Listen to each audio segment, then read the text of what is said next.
Module 8.2, Auditory Fatigue and Threshold Shift. We live in a loud world. Sound from construction, traffic, loud music played on earbuds or powerful PA speakers, all of these sounds and more can have a negative impact on our hearing. Let's look at what happens to our ear and hearing when we are exposed to these loud sounds. But first, a clarification. In the field of hearing, loud sounds are referred to as noise.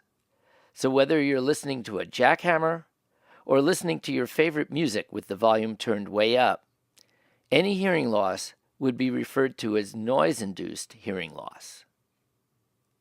We spoke earlier about the fact that the muscles around the ossicles act like a limiter to protect the ear from loud sounds. This muscle contraction is called the acoustic or stapedius reflex. It kicks in at around 85 dB SPL.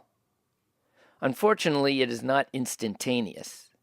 It begins to happen around 25 to 40 milliseconds after exposure to a loud sound and takes up to 150 milliseconds to give a full 20 dB of protection.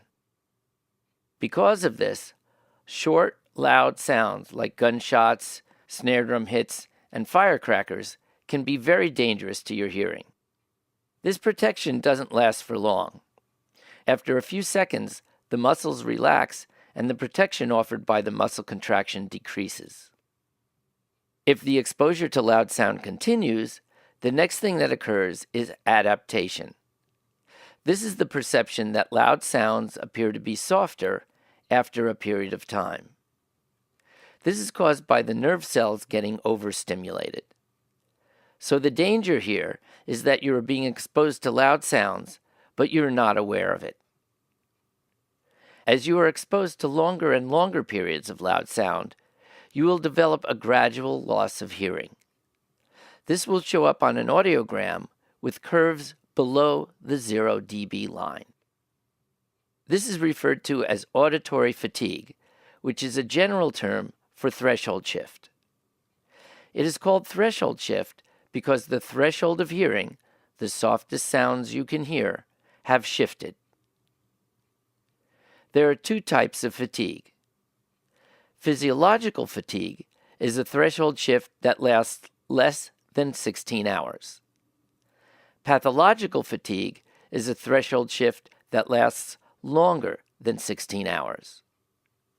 In general, a noise-induced threshold shift of up to 35 dB will result in physiological fatigue, and a threshold shift of greater than 40 dB will be pathological.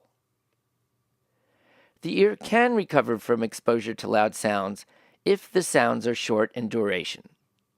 This is called temporary threshold shift, or TTS.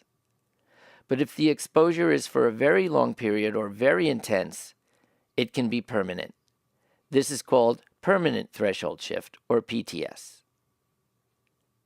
High-frequency sounds, 1 kHz and above, cause more threshold shift than low-frequency sounds.